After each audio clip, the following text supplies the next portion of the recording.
তো বন্ধুরা, কাল গোয়া আমরাই বক্স দেখতে গিয়েছিলাম। তো সাউন্ড কিং কে দেখতেই পাচ্ছ।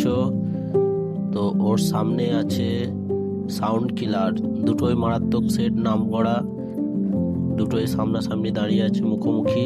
কম্পিটিশান হওয়ার কথা ছিল, কটায় জানি না। তো আমরা যে সময় গিয়েছিলাম তখন মাল বন্ধ ছিল পুরোপুরিভাবে। যারা যারা কম্পিটিশান দেখতে গিয়েছিলে তারা সকলেই কমেন্ট করে জানাবে যে সেখানে কিরকম কি বাজলো না বাজলো। কয়েকটা মাইক তো ছিল ভালো ভালো। চলো ভিডিওটা দেখতে থাকো।